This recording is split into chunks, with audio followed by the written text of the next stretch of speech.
In this video, I will discuss the concepts of torque. Torque makes up less than 4% of the AP course, which means most likely you'll only see 1 to 3 multiple choice questions on any given exam, if that. However, it is still a necessary requirement of the curriculum and has interesting practical applications. Torque is a difficult concept to define, but not difficult to understand. Torque is responsible for causing rotational motion. When using a wrench to loosen a bolt, you are producing torque on the wrench, thus rotating the wrench. You may also be familiar with torque when reading the specs on a new car.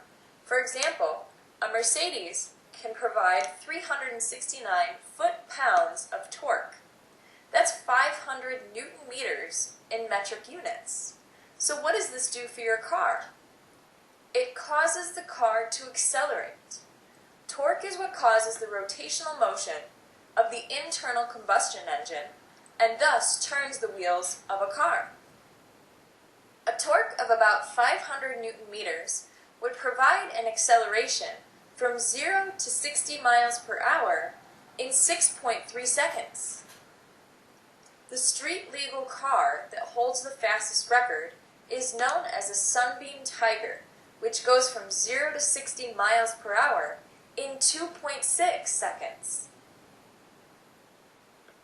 Torque is also beneficial in trucks that are used to tow heavy items. So maybe a large truck wouldn't need a huge torque to accelerate at an insane rate, but may need the same amount of torque if it has a huge mass. A truck that's towing a trailer needs a high amount of torque not to accelerate quickly, but to overcome the mass. So we can see that torque is almost like a force. More torque, more acceleration. More mass, more torque is required to produce a given acceleration. But torque is not force. Torque, however, requires a force.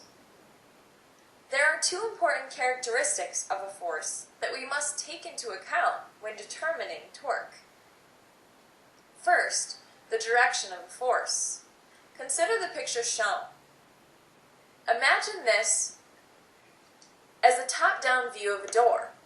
The side where the hinges are located acts as the axle, or axis about which the object rotates, called a fulcrum. This is shown as the red triangle.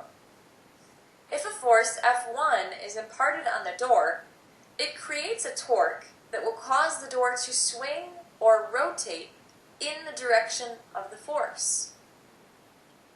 If force 2 is applied on the door, it creates a torque in the opposite direction that will cause the door to swing or rotate in the direction of the new force. So direction of the force determines the direction of torque. Second, we must consider the location of the force. If F2 acts on the end of the door opposite the hinges, not much force is required to make the door rotate. But have you ever tried pushing a door open or closed from the middle of the door? If a force F3 is applied at the middle of the door, the force must be larger to produce the same amount of torque, because the force is imparted closer to the fulcrum. So the location of the force also determines how much torque is produced.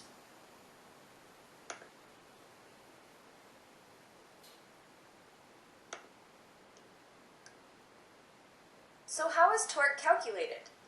Torque is, as we just said, proportional to the magnitude of the force F. The more force, the more torque. So if we increase the size of F1, then the torque will increase. The torque is also proportional to what is called the lever arm, which is given the symbol R.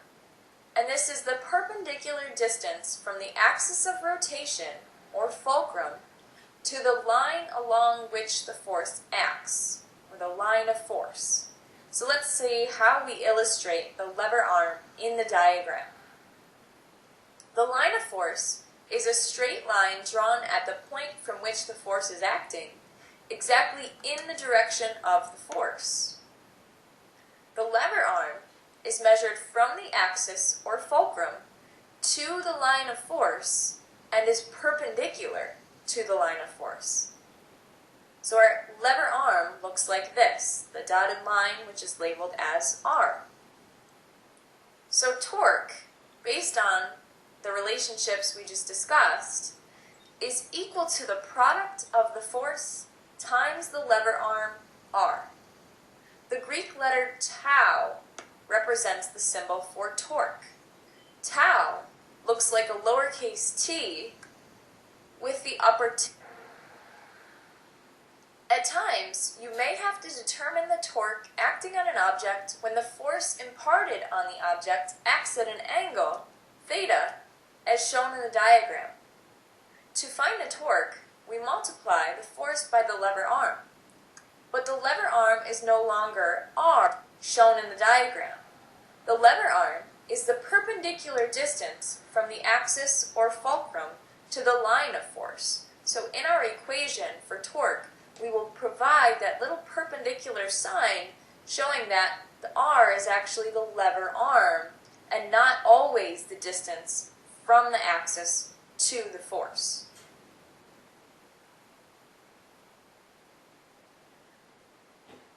So the line of force is a line which begins at the point where the force is imparted and extends exactly in the direction of the force. The lever arm begins at the axis and runs perpendicular to the line of force. We will label the lever arm R perpendicular to distinguish it from R, which is not perpendicular. To determine the size of R perpendicular, we see that theta is the angle that the force makes with the horizontal. But because of alternate interior angles, theta is also the angle between R and the line of force. So R perpendicular, or the lever arm, is calculated using R sine theta because R is the hypotenuse and R perpendicular is opposite the angle theta. So we can change the equation for torque to be F times R sine theta.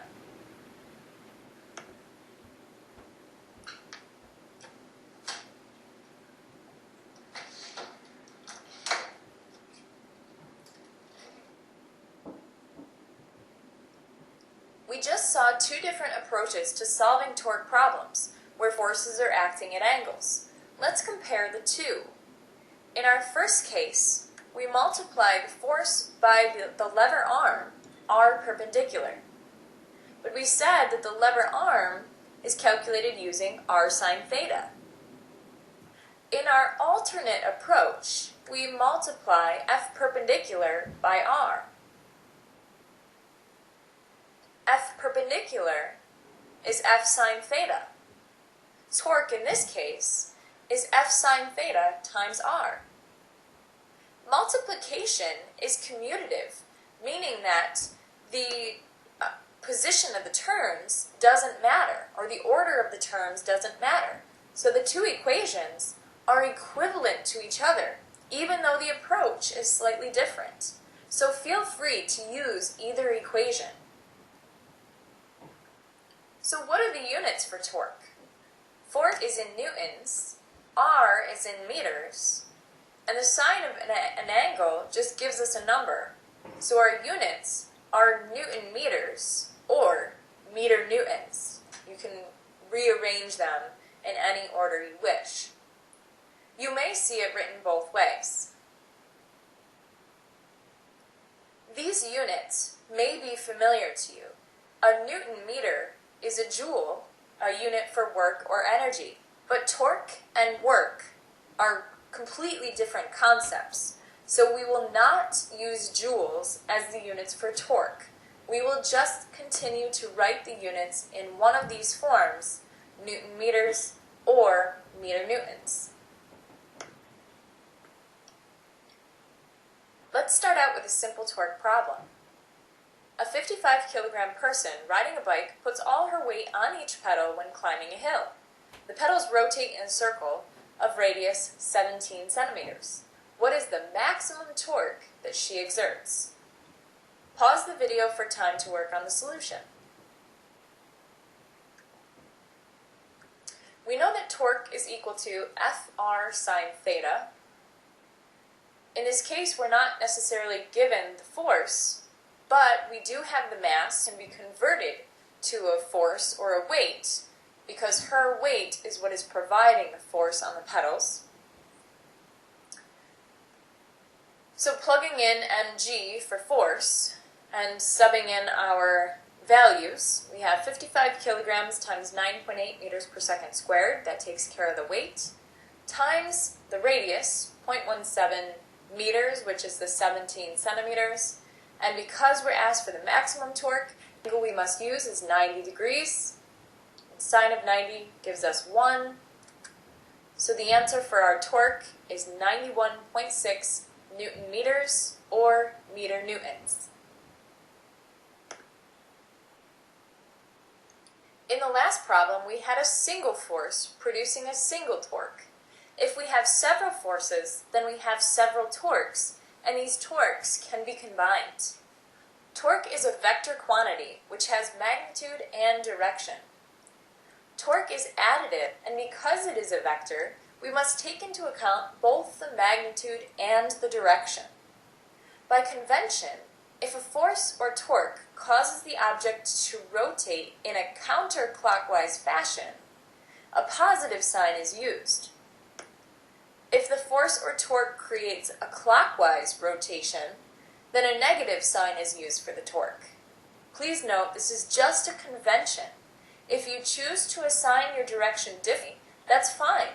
Just make sure, if the vectors are in opposite directions, you use opposite signs. If the torque vectors are in the same direction, you must use the same sign. So for example, let's say we have a force that provides a torque T1 and a second force that provides a torque T2 in the same direction. Both of these torques will cause a counterclockwise rotation, so they are both positive. To determine the net torque or total torque, we add T1 and T2. Now if we change it up so that T1 creates a counterclockwise torque and T2 provides a clockwise torque, the signs are opposite. So to determine the net torque, using the convention, we add the two together, with T1 being positive and T2 being negative. If we add a negative number, it's the same as subtracting a positive, so we can write the equation as T net equals T1 minus T2.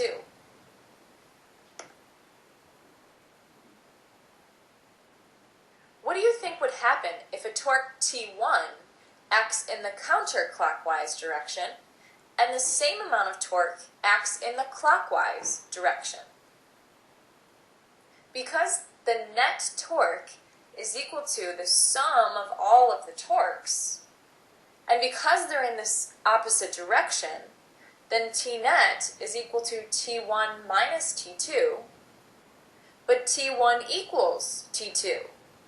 So something minus something is going to give us 0. So T net, or the net torque, is equal to 0. If the net torque is equal to 0, then the object doesn't move. So if the object is to remain fixed or at rest in the presence of several torques, then the net torque must equal 0. This will come into play in one of our examples coming up. Let's take a look at an example where we have multiple forces. A 0.1 kilogram mass hangs from a meter stick a distance of 80 centimeters from the axis. How much force must be applied at the end of the meter stick opposite the axis to keep the meter stick from rotating? B says how much force must be applied at the halfway point of the meter stick at 50 centimeters to keep the meter stick from rotating. And C if we apply the force at 10 centimeters, how much force has to be applied to keep it from rotating? Please pause the video for time to work on the solution.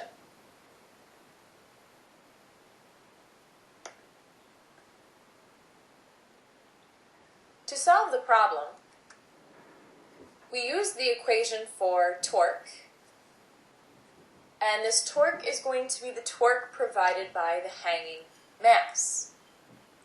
And torque is equal to Fr sine theta.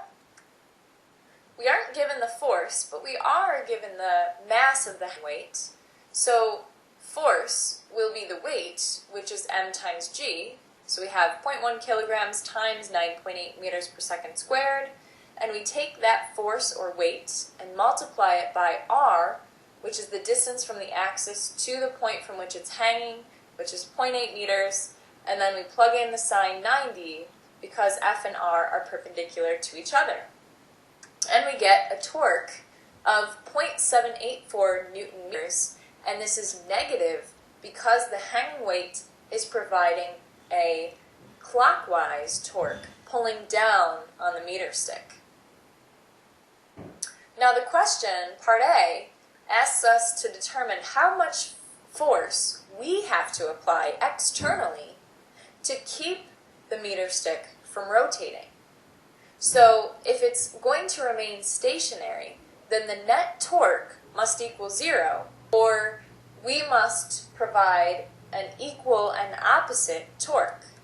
So we'll set our torque, T2, equal and opposite to T1. So the torque that we must provide has to be a positive 0.784 Newton meters. Positive because it's got to be in the opposite direction, meaning that we're providing a counterclockwise torque. So our torque, T2, must be positive 0.784 Newton meters. Setting this equal to the torque equation, Fr sine theta. We plug in R, and this time R is the distance from the axis to where we're applying the force on the opposite end of the meter stick, 1 meter away, and then throw in the sine 90 because F and R are perpendicular to each other. And we find that the force that we must apply is 0.784 newtons. So this is kind of interesting because we're applying a force of 0.784 newtons 1 meter away from the axis. The hanging mass is actually providing a force of 0.98 newtons at a distance of 0.8 meters. We get the 0.98 by multiplying 0.1 kilograms by 9.8 meters per second squared. So what's interesting about this is that we actually have to provide less force than the actual weight of the mass because the force is being applied at a distance further from the axis. The R value is larger, meaning the force can be smaller.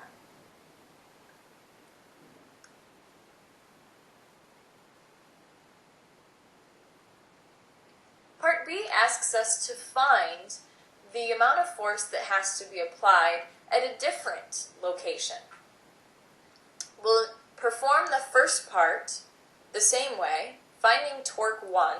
We're not changing anything about the hanging mass, so we will still get a torque 1 to be equal to 0.784 Newton meters, and it's negative because it's in a clockwise direction. Again, we are keeping it so that the meter doesn't rotate or fall. So we have to apply an equal and opposite torque. We'll call this T3 this time. So T1 is equal to negative T3. So our torque that we have to apply, T3, has to be a positive 0.784 Newton meters. Setting this equal to the torque equation, Fr sine theta. But this time, the R is the halfway point of the meter stick, which is 0.5 meters, and throw in the sine 90 degrees because F and R are perpendicular to each other. And we find that the force is 1.57 newtons. So now that the distance has become half as great, we were applying the force at 1 meter, now we're applying it at half a meter, then the force to be twice as large. So the force must be twice as large if the distance is half as great.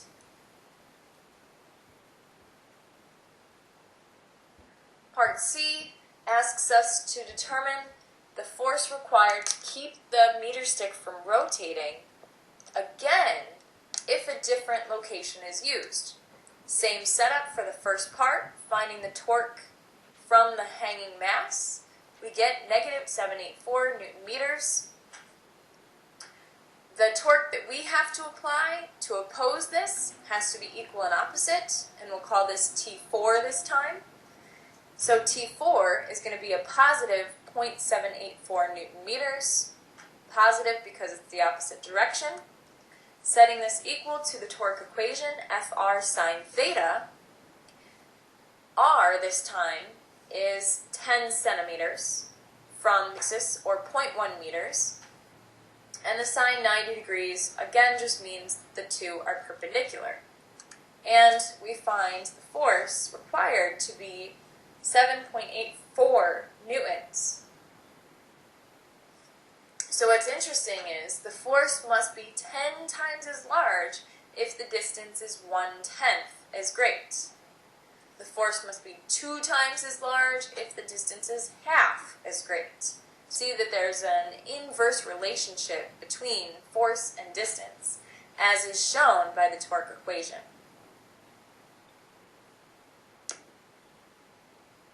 Let's try another example problem. 2 blocks, each of mass m, are attached to the ends of a massless rod, which pivots as shown. Initially, the rod is held in the horizontal position and then released.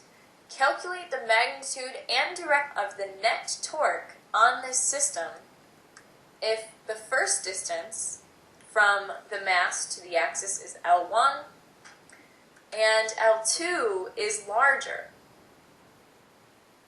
Pause the video for time to work on the solution. Please note this is an algebraic problem, so you will not have an answer in a numerical answer.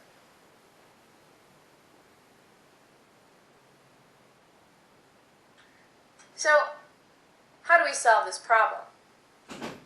Well, we know that the first mass is providing a downward force, or a downward torque, to cause the system to rotate in a counterclockwise fashion. So torque 1 is equal to Fr sine theta, and I'm going to throw the positive sign out there too, because positive, by convention, means clockwise. We don't have the force, but we have the weight of that object, which is m times g, and r in this case is the distance from the axis to where the force is being imparted. So we'll call this L1. So T1 equals positive mg times L1. The second mass on the right side provides a downward force as well, caused by gravity or weight. And this force will actually provide a clockwise torque. So we'll call this torque T2, and it is equal to Fr sine theta, but this time we plug in the negative, meaning clockwise, for the direction of the torque. Again, we don't have the force, but we do have the mass, so we can convert force to a weight. That's m times g. And the distance from this mass to the axis, r, is actually L2. So T2 equals negative mg L2. But we want to find the net torques, magnitude and direction. So to find the net torque, we add the torques together, T1 plus T2. However, one is positive and one is negative, so it's the same as subtracting the two, T1 minus 2. So we have positive mgl1 minus mgl2, and what that gives us in the end is mg times L1 minus L2. We just pulled out the mg. Now what's interesting about this is that L2 is greater than L1. L2 greater than L1. So, if we have L1 minus L2, a smaller number minus a bigger number, this will give us a negative value in parentheses. So, when we take mg and multiply it by a negative value, it will give us a negative value for the net torque. So the net torque becomes negative. And this means clockwise torque. So a negative torque means a clockwise torque. So there's no more torque provided by the mass on the right because it's a further distance away from the axis, and this will cause the entire system to rotate in a clockwise direction even though they're the same mass.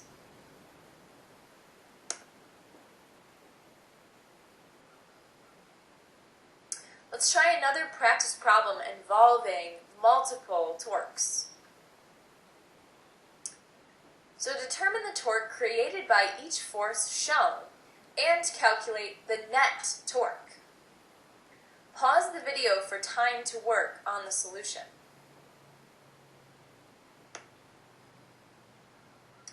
To find our net torque, we first have to find each individual little piece, each individual torque. So to find the torque, starting with the 10 Newton force, we have to multiply F times R sine theta. Force is 10 newtons. R is the distance from that force to the axis, which is 0.5 meters. And multiplying by the sine of the angle between the two, which is 0 degrees, sine of 0 is 0, and therefore the torque provided by the 10 Newton force is 0 Newton meters, because it's not acting in a direction to cause rotation. Taking a look at our 16 Newton force, let's determine the torque from that. So torque by the 16 Newton force is equal to force times R times sine theta. The force is 16 newtons, the R is 0.4 meters, and we get the sine of 30 degrees because we're actually finding or using F perpendicular. And F perpendicular is F sine theta. So 16 newtons times the sine of 30 degrees multiplied by R, which is 0.4 meters, gives us a torque of negative 3.2 Newton meters. The negative implying clockwise. And finally, finding the torque by the 15 Newton force. It's the same formula.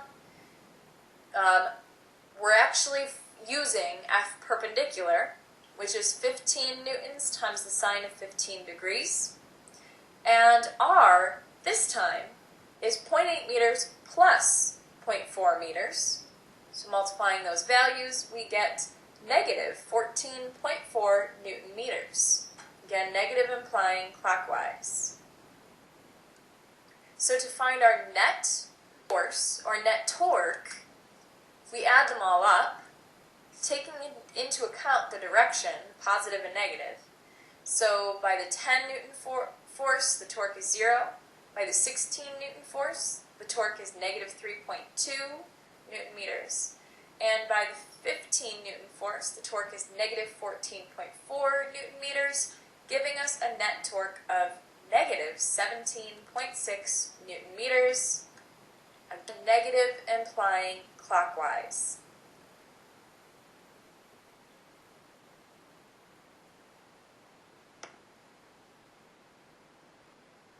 Let's try one more practice problem. This is a little different than the others. In the others, we were neglecting the mass of the actual object that's doing the rotating. This time, the plank, the object that's rotating, has mass, is no longer negligible. So the example is a 100 kilogram, 5 meter plank hangs over the edge of a cliff by 2 meters. How far along the plank can a 50-kilogram person walk from the edge of the cliff before the plank begins to rotate or fall? Just so you know, this problem was taken from the multiple choice section of an OAP exam. Please pause the video for time to work on the solution. To determine the distance the person can walk before the plank begins to pivot, we must assume that the plank has not yet moved. If the plank is stationary, then the net torque is 0. If the net torque is 0, then the torque on the left must be equal and opposite to the torque on the right. In this case, we must measure all distances from the fulcrum, which is considered the edge of the cliff, because it is the pivot point. We are told in the problem that the plank hangs 2 meters over the edge of the cliff, and we're looking for how far the person can walk before it begins to rotate, which we will call R2, the distance from the edge of the cliff or fulcrum to the position where the force is acting, the person's weight. Now, what makes this more complicated than the other problems is that the mass of the plank is no longer negligible. So we have to include the mass or the force of the plank. But the mass is distributed equally along the whole plank. To simplify this, we assume that all of the mass is concentrated at one single point in the center of the plank, called the center of mass. And this is where the weight of the plank acts, at the halfway point of the plank. And the distance from the axis to the point where the force acts will be called Rm, M for middle. Now we also know that torque is F times R, and in this case the force is the weight, or mg. So on the left side of our equation, we will have force times R, or mg times R, where m is the mass of the plank, g is 9.8, and r is the distance from where the Planck's force acts to the axis, which is Rm. On the right side of the equation, we will have the torque produced by the person, which is mass of the person times g times R2 in this case. Now, just as a side note, assuming there were another object in this problem on the left side to counterbalance the person, then we would just add it as another mgr on the left side. But there is no object on the other side, so we get rid of that. If there were another person or object on the right side of the fulcrum, we would then add another mgr to the right side. But again, not part of this problem, just a side note. Now back to analyzing this example. First, we need to find Rm. Well, we know the halfway point is 2.5 meters from either side because the full length of the plank is 5. Half of that is 2.5. Now we also know that the plank sits 2 meters over the cliff, or the fulcrum. So 2.5 meters minus 2 meters gives us Rm equal to 0.5 meters. Now, plugging in values on the left side, we have 100 kilograms, which is the mass of the plank, times 9.8 times Rm, which we just said is 0.5. And on the right side, we have the mass of the person, 50 kilograms, times 9.8 times R2, which is the unknown value. Simplifying and solving for R2, we find R2 to equal 1 meter. So the person can walk up to 1 meter from the edge of the cliff. Anything beyond 1 meter will cause the plank to rotate. So the person could safely stand at 1 meter, but continuing past that point would no longer be safe.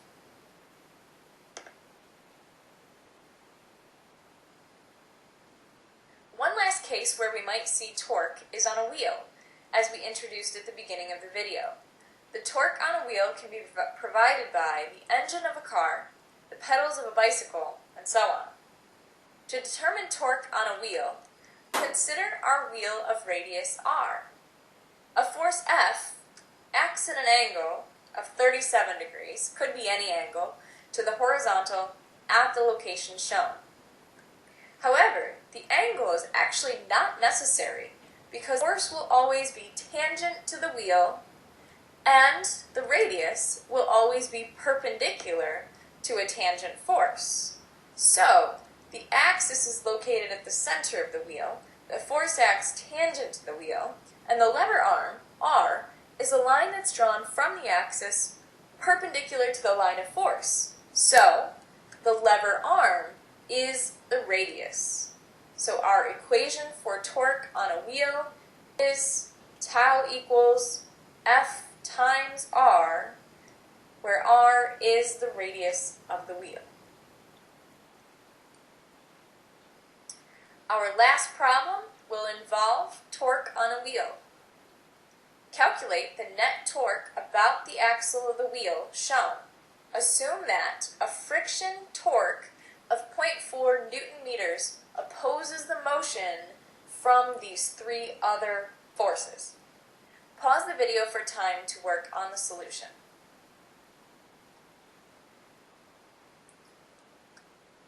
To solve this problem, I will first note the conventions used. Again, you can choose your directions to be different, but I'm going to use the convention that positive means counterclockwise and negative means clockwise.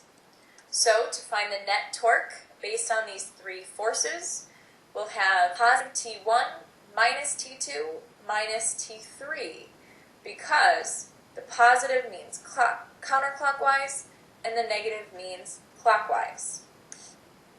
So we have two clockwise forces, thus two clockwise torques, and one counterclockwise torque.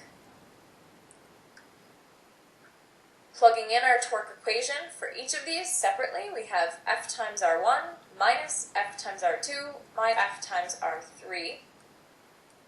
And substituting in our values. For torque 1, we have the 28 Newton force times 0.24 meters. It's positive because it's counterclockwise. For torque 2, we have the 18 Newton force times 0.24 meters, and we're subtracting it because it's acting in the clockwise direction. And then T3, we have a force of 35 newtons times 0.12 meters, that radius, and it's negative again because it's a counterclockwise torque. Putting these all together, we find the net torque to be equal to negative 1.8 Newton meters. And the negative just implies that it's a clockwise torque because there are two clockwise torques that are bigger than the one that's counterclockwise. Now this net torque does not include the friction. We are told that there was a 0.4 Newton friction torque. So, if the net torque is clockwise, then the friction must be in the opposite direction, counterclockwise, because friction always opposes motion. In this case, a net torque that's clockwise causes a clockwise motion, so the friction is counterclockwise. So we have to make it a positive 0.4 Newton meters. Friction, meaning counterclockwise. This is the opposite direction of the torque. So to find the actual total torque, we take the negative 1.8 Newton meters and add the friction torque to it, and we find that the total torque is negative 1.4 Newton meters, again the negative implying clockwise.